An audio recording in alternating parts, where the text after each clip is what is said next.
Hello, I'm Wayne Manderson, and welcome to the first episode of my podcast, the Slightly Forgotten Podcast. The idea is to tell people stories and help people reconnect with people who you often lose touch with. In the first episode, I'm going to just give a bit of background on myself to introduce and tell my story. Hopefully you find it interesting. Hopefully we can build things over the next few weeks and months and however long this lasts. So basically I was raised in Blackpool, working class home, single mother, two brothers, happy childhood, happy life growing up. Like I say, working class. So my mum spent a lot of time away working hard to provide for us boys and put food on the table. In the meantime, we'd, other than schooling, we'd find things to entertain ourselves, typical ruckus boys, fighting around the house, football on the park, all that kind of stuff. But in general, really loving childhood. My mum, did her best to raise three boys all alone, and she did a pretty good job, I dare say. We turned out all right. But times sometimes could be hard, like growing up without a male mentor in your life. You didn't have the kind of guidance that you would have had with a father figure or something like that in your life, which can help obviously make decisions and lead you along pathways as you grow into adulthood. Schooling was always kind of, disappointment really. I struggled to remain interested in what I was being taught. I felt the way that teachers engaged with students at that point. There was no real understanding on people's individual needs. It was just kind of like a blanket coverage of, you all learn the same, you all know the same, you all, learn at the same pace, etc. But that never worked for me, so I kind of disengaged any interest I had in schooling, and I left with pretty disappointing results. I passed what I needed to, but there was never anything where I stood out and thought, right, I want to carry on this career progression this way and follow this path or anything like that. I've always had quite a creative mind, so I ended up spending 2 years at art college, which I enjoyed, but never really led me to anywhere where I saw a career path in that either. So I grew up, like I say, not really having any guidance or structure in terms of a career path, and not having no male mentor where a lot of friends kind of have dads who are electricians or builders or whatever, where they could say, right, come on, son, you can come and do this. Me and my brothers never had that. So we were kind of in a place where we didn't know what we were supposed to be doing or what we should be doing. My late teens, growing up in Blackpool, was just like a party time. I'm pretty sure everyone's aware of Blackpool. People come up from all around the country for a good time, and living here, you tend to have a good time as well. But opportunities in this town are pretty limited. They were back then, they are now. And, if you're not following down an academic path and you don't have, say, a trade to follow, then you're kind of in limbo. And so I was left to my own devices, really, where I just flitted from crappy job to crappy job. I ended up on working on the trams for a few years, which I thoroughly enjoyed. Met loads of different types of people from up and down the country, heard those stories, and it was a fun time. But again, it was no long-term career prospect for me at that point. And then I kind of got to a point where I felt I really need to start knuckling down and focus on where I want to go and what I want to do. Finding that was a struggle because, again, I had no real input. Like I said, my mum provided for us, but she couldn't really give me that guidance in that sense. So at that point, like I say, I wasn't particularly academic. I had no interest in going back to study or anything, so I found myself seeking other opportunities. I had people in my family who were previously in the military, so that was a path that was available and something that appealed, because I didn't really see myself settling into a 9-to-5 at the time, or an office type based job. I wanted something that was outdoorsy, something that would challenge me, something that would keep me active. This kind of led me down the path of looking into a military type of role. So I went down to the careers office in Preston, did the aptitude test. I had a discussion on, what it was about, what I needed to do, and all this kind of thing. went from there, really. At the point, I wasn't particularly fit, so I wasn't really in a position to go for it. But then, over the space of a year or so, I decided to get myself fit. At the point where I started, I could barely run a mile, so I knew it was going to be an uphill struggle. Gradually, over the year or so, on my fitness built, I started kickboxing, which was great for fitness, great for motivation, discipline, and all that kind of thing, focus. And it certainly helped me along my way into make my way back to the careers office and having a real go at it. So, like I say, I went back there, assessed my options, what was available to me. The RAF regiment stood out. So I looked at what I needed to do for that, felt relatively confident that I could pursue it, and decided to apply. I had my interview, was offered a place on a PDAC, which is a 3-day course running at the RAF Bonington base in Suffolk. So I applied for that, went for that. I was given a place on it, 3-day course involving fieldcraft, fitness assessments, interviews with other potential gunner recruits. Went down there, not really knowing what to expect, not really knowing what to expect of myself. I was confident in my fitness. You had to pass a bleep test of 9 points. You had to do a 3-mile run in under 24 minutes, swim, etc. Fieldcraft, you do the loaded march, basic fieldcraft, like say, staying overnight, getting up a shelter, food, you say, basic stuff. And then your interview with the training team at the time. And like I say, I was quite confident. There's no problem at that point. Confident in my ability to communicate with people, so I thought the interview would be fine. Fieldcraft was a bit of an unknown, but it was something that I was looking forward to, and I felt quite comfortable whilst I was undergoing the assessment for it. One of the lads, once we got bugged out through the night, decided prior to that he would get all his kit off, getting his sleeping bag, boots off, get as comfortable as he possibly could, stuff everywhere.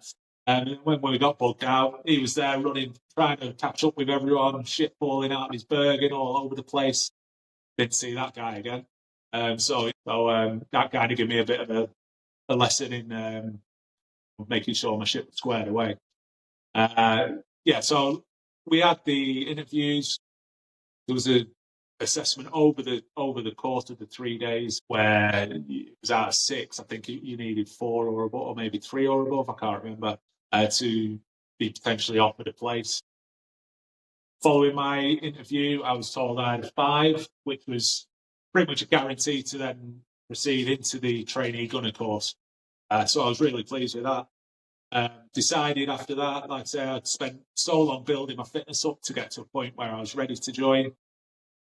And then decided to celebrate.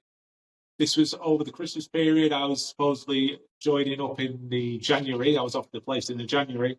And Christmas, it's not ideal preparation when you're trying to remain fit and focused and, determined on what you're trying to plan to do. At my age as well, like I say, growing up in a party town, it wasn't the best preparation. So, yeah, I'd kind of dropped off by the point that I got to the first day of the trainee gunner course. Reality hit home pretty soon that I'd need to work hard to get to the standard where I should have been and which I was at. But I kind of knew that had come eventually, and it did over a short amount of time. But yeah, reality kicked in pretty quick and dawned on me what I'd taken on for myself. And it was a bit of a shock to the system the first couple of weeks, the first day, in fact, where you get your head shaved or your kit, marched down into your barrack block and you're given all your digs and all that kind of thing. And you're like, wow, what have I done? Meeting the guys and all that on the training course, you kind of get comfortable pretty soon. And you're all in it together, so there's nothing that you're doing that is different to anybody else. And you just go from there. And meeting the training team was an experience. You kind of go from civvy life to military life. It's complete shit. Granted, I know training's different to squadron life or once you pass out, but It is a shock to the system. And I know it's done to test you, but you still can't really prepare for it. And so myself, I kind of have like an OCD thing on how I need things to be and has to be perfect.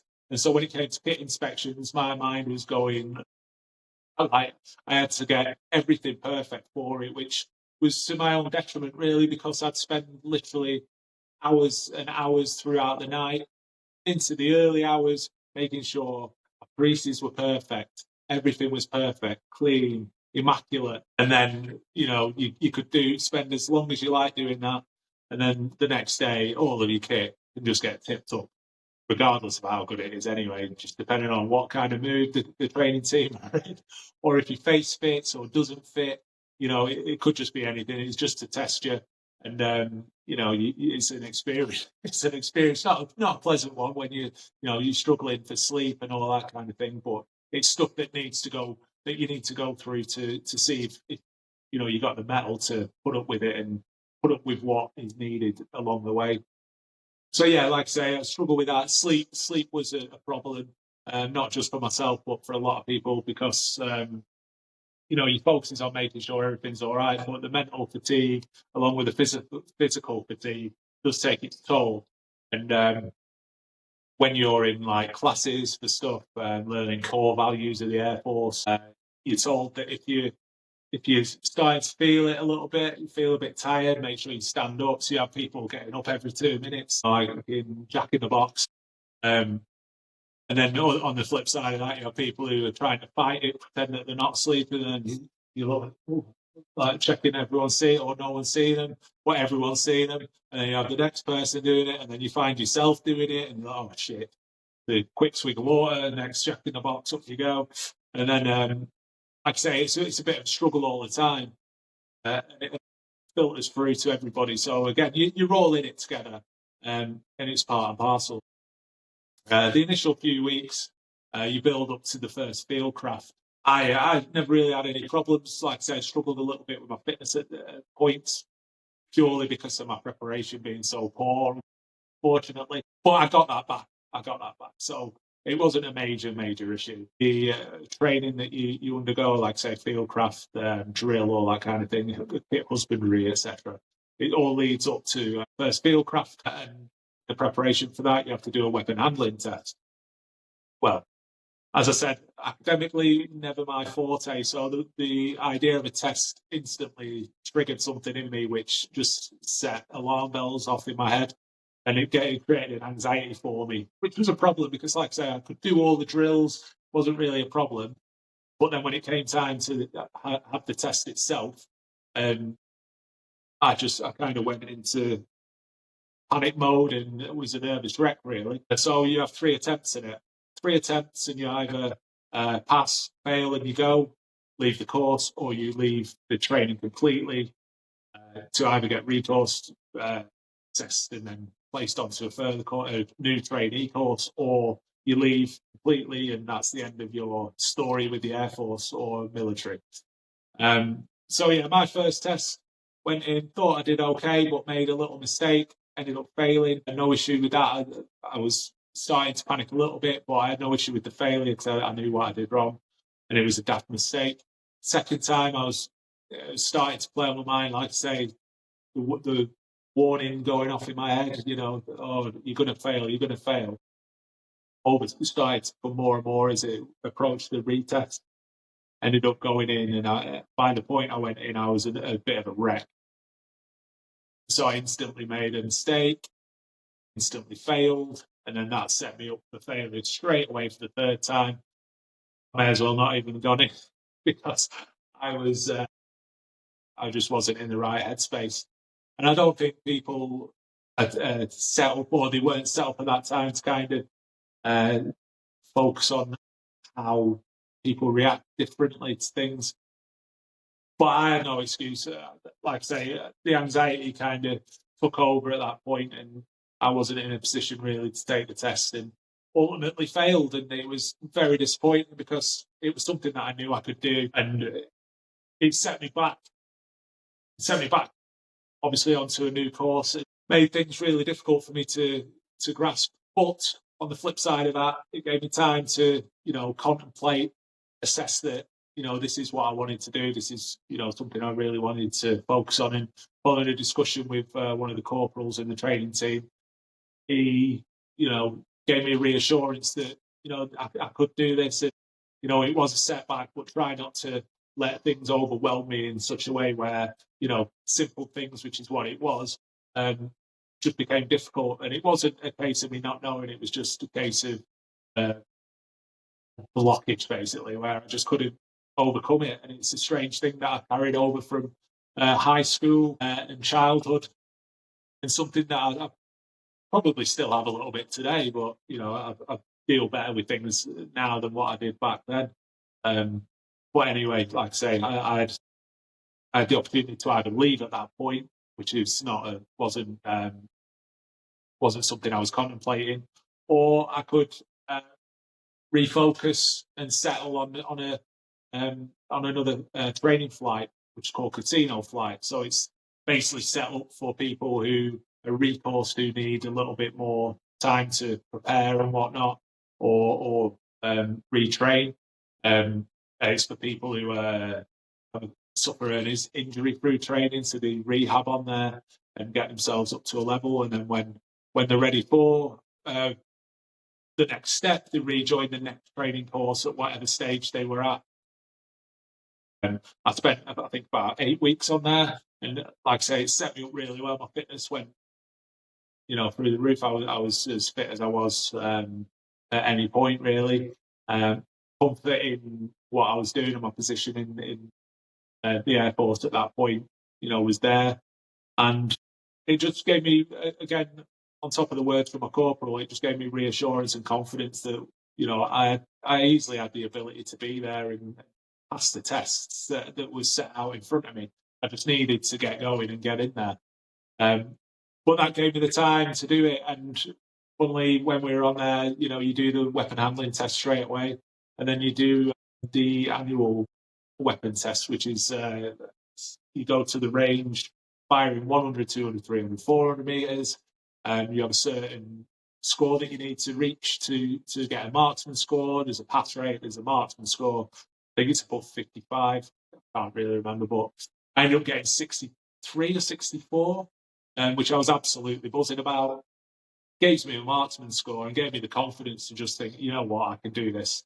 I could do this, and I should be able to do it quite comfortably. So the time had passed.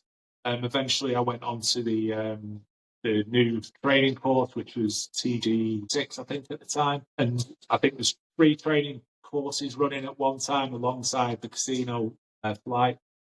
You have Capitals, LL Main, and Mike Taylor. There's always a bit of rivalry amongst them to see who's the most difficult and who gets put through the worst. I think everyone has their own opinions on that. We certainly did. I was on Capital's flight. So, yeah, I rejoined that after the first day. They obviously got all the stuff in, and then I joined on after that, and soon found myself as the head man after a few days. Not sure the reasons why the initial guy was shunted for me, but I was given the position of head man, which is the leadership role amongst the flight. I think there's about 40 odd guys in the initial recruitment, and basically you're the liaison for the training team, the recruits, and you're the go-between for that. It is a leadership role, so you kind of have to set the standard and set the stall out for all of the recruits, and listen to their problems, share it with your training team, kind of try and come up with resolutions, all that kind of thing. It's a position I was proud of. It was something that was put onto me knowingly, but I was quite proud of the fact that I was chosen to do it. And I think I did a good job. I think I had the respect of everyone. I had a pretty difficult time doing it because obviously a lot of blokes, a lot of opinions, a lot of testosterone to try and control. But I think I did a good job. Like I said, I did it for, I think, the first 8 or 9 weeks of the course leading up to the Families Day.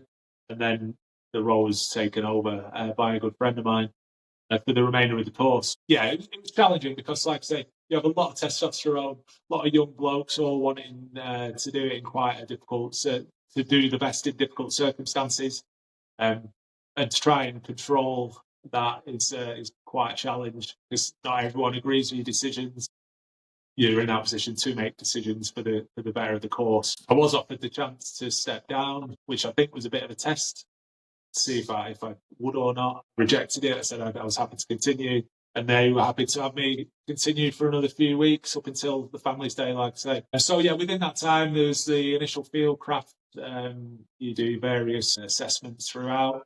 You do the weapon handling test again, which I like I say, I passed easily enough this time. The kind of anxiety that I'd had disappeared at that point when it came to doing assessments, because I knew I was able. Like I say, it was a silly thing that I couldn't control at the time, but you know, it turned out to benefit me because it gave me time to focus and reassess what I wanted to do, and like I say, it helped me in the long run. So yeah, during the training, you have various fieldcraft exercises to complete, weaponry skills and handling, things like that. Drill and deportment, various fieldcraft, like I say, sorry, CQB lanes, which is close quarter battle training, CBRN, which is chemical, biological, radiological, nuclear warfare, loads of different stuff. You do a DigX, which I think is battle trench, so you spend 5 days digging a trench while you're trying to get through all these other marches and patrols that you do. It's incredibly tiring. People were hallucinating, falling asleep, walking up and down the trench. It was bucketing down, trying to dig in what was like chalk. It was a nightmare of an exercise. But it's all stuff to just test your mettle and see if you've got the balls to get through it, and you know the mentality to kind of get through that kind of difficulty. A lot of people don't, and you know, fall by the wayside. A lot of people get to a point where they kind of think, "I don't want this. It's not for me," and that's fair enough. Other people are in a position where they have no other option, and it's this or nothing. And again, different circumstances, different people. If things aren't for you, it doesn't work out, it's better for people in their lives and what they need to do for themselves. But for me, I needed it. I wanted to do it. No day was easy, but the camaraderie with the lads on the course made everything a little bit easier, and the laughs and memories that you have from those difficult times still, you know, last today. You build up throughout all of the course to the final exercise, Omega, which is a combination of everything that you learn. And that's your final assessment, really, I think, to try and gauge whether or not you will be passing out or not. Fortunately, I think there was one guy who reached that point where he didn't pass the assessment, was recoursed, but this is deep into the course, into the training course. So it must have been a real difficult thing to take. Because I know that if it had happened to me, I'd have been questioning at that point whether or not I'd have continued, because there's literally a couple of weeks left. Yeah, so at that point you're leading into your passing out parade, really. At that stage, you passed all your weapons tests, passed all your live firing, all your exercises, everything done. We find out what squadron we're going to at that point. We had, obviously have your choice, and then you get designated the available slots. I was fortunate enough to get my first pick, which was 1 squadron. So I was quite happy with that. I was confident going in, and at that point in training, I was more than happy to get through the next few weeks, get onto the next course, and then get onto the squadron. I was ready. The build up to the pass out parade, you obviously have to get all your kit immaculate, your blues, your webbing, everything perfect, pristine, and your shoes buffed and gleaming like a mirror. I had a little bit of difficulty with that because every time I put my shoes on, once I'd got them sparkling, they decided to explode, and it was just an absolute nightmare. Other people had no problem. I think there was a certain type of shoe that you could get which was different to mine, because I think one went on easy, the other didn't, and every single time I got mine to a point where I was happy, it just exploded.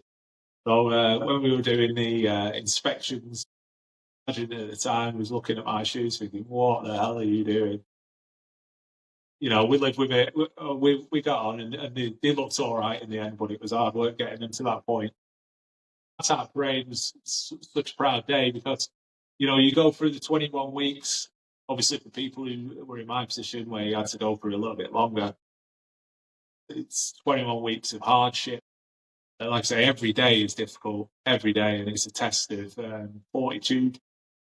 And it takes a lot to get through it. So the pride that you feel on that day with all your family coming, it's a massive thing for people.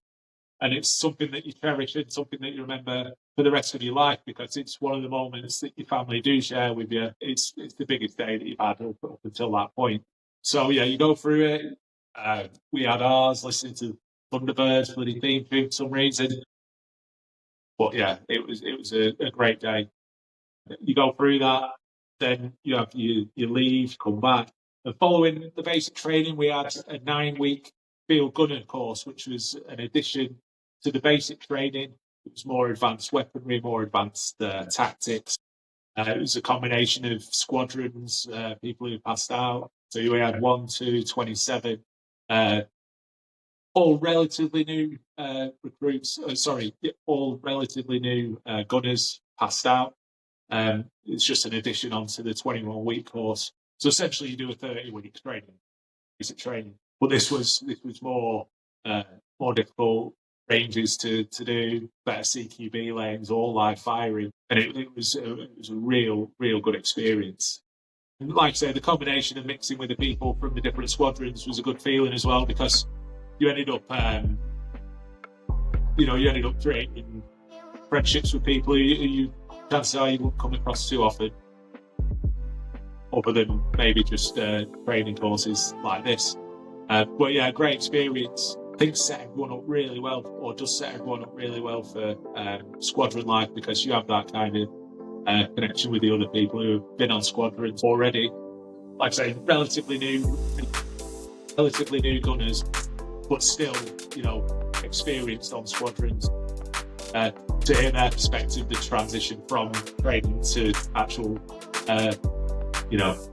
gunner life, it's good insight for people to make them feel a bit more comfortable in that transition. There were a few hairy moments in that course where the training team decided, they're very confident in your abilities, so they would end up launching loaded weapons, made ready, straight into from like 20 foot away, seeing it coming at you like, all right, I'm all right, fine. But a few hairy moments, because you just never know. Probably shouldn't be saying that, but there you go. So yeah, from there you go to squadron life. That's where I will leave it today. I will start to tell you a little bit more about my intro into life on squadron next week, and my experiences throughout my time in the forces. And then I'll bring you up to date with where I am currently in my life and my transition from leaving the Air Force to where I am now on Civvy Street. And again, my reasons for doing this. So thanks for listening. Again, I'm your host, Wayne Manderson. This is the Slightly Forgotten podcast. If you'd like to share your stories, I would gladly like to hear them. You can contact me on contact@slightlyforgotten.com. That's contact@slightlyforgotten.com. Send us your emails. I'll reach out to you. We can get you on, and we'd love to listen to some interesting stories. See you next time.